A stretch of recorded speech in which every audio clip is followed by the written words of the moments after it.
భార్యలకు free ticket, భర్తలకు double ticket.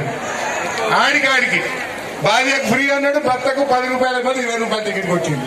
ఇక అదేం ఫ్రీయో నాకైతే అర్థం కాలేదు. అంతేనా కదా? మగవాళ్ళకి టికెట్ పెంచిందా లేదా?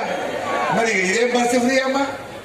అది బస్సు ఆపడు, బస్సు తక్కువ, ఆయన కాలు పెడదామంటే జాగ్రత్త ఉంటుంది. ఏమనంటే బస్సు ఫ్రీ. మహాలక్ష్మి ఎగ్గొట్టాడు, పింఛన్ ఎగ్గొట్టాడు, కేసీఆర్ కిట్ ఇయ్యాడు, దాకాన్ని పోతే మందులుండే, సింగరేణి నాగం పడతాడు, రైతు బంధు ఎగబెడతాడు, పంటలకు బోనస్ రాదు. ఇన్ని తెలిసి కూడా ఇంకా ఓటేద్దామా? ఎందుకంటే మనం కూడా ఎవడైతే మనం మోసం చేసిందో వారికి కూడా తగిన గుణపాఠం ఓటుతోనే చెప్పాలి. భయపడకండి. తమ్ముడు సుమన్ ఉంటాడు, మేమందరం ఉంటాం. మా సోపతికి ఇప్పుడు మా సిపిఐ కూడా వచ్చింది, కలిసి పనిచేద్దాం, గట్టిగా కొట్లాడదాం. సింగరేణిని కాపాడుకుందాం, మన హక్కులు కాపాడుకుందాం. జై తెలంగాణ. కారు గుర్తుకే. దయచేసి అందరికి ఒక విజ్ఞప్తి.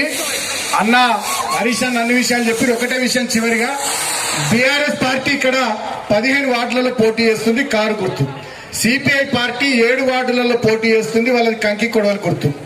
1వ వార్డు, 2వ వార్డు, 6వ వార్డు, 8వ వార్డు, 12వ వార్డు, 18వ వార్డు, 22వ వార్డు, ఈ 7 వార్డులలో కారు గుర్తుండదు, కంకి కొడవలి గుర్తుంటది.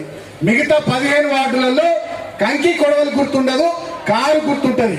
కాబట్టి మీరు బ్యాలెట్ లోపలికి పోయిన తర్వాత బ్యాలెట్ చూస్తే కారు కనబడితే కారు కంకి కొడవాలనుకోవాలి, కంకి కొడవలు కనబడితే కారు కంకి కొడవాలనుకోవాలి. మీ కూటమిని గెలిపేయాలి. Thank you. జై తెలంగాణ. జై తెలంగాణ. జై తెలంగాణ.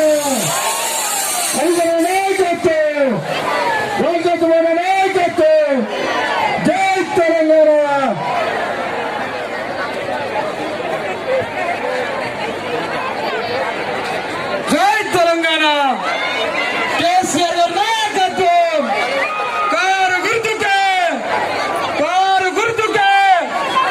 ఈరోజు చెన్నూరు నియోజకవర్గంలోని మూల నుండి ఇంత పెద్దలో ఇది ఇది జన ప్రపంచం అనే విధంగా ఈ యొక్క మున్సిపాలిటీ ఎన్నికల ప్రచార సభకు విచ్చేసినటువంటి గౌరవనీయులు మాజీ మంత్రివర్యులు తన్నీర్ హరీష్ రావు గారి యొక్క, అదే విధంగా సభాధ్యక్షులు చెన్నూరు మాజీ శాసనసభ్యులు డాక్టర్ బాల్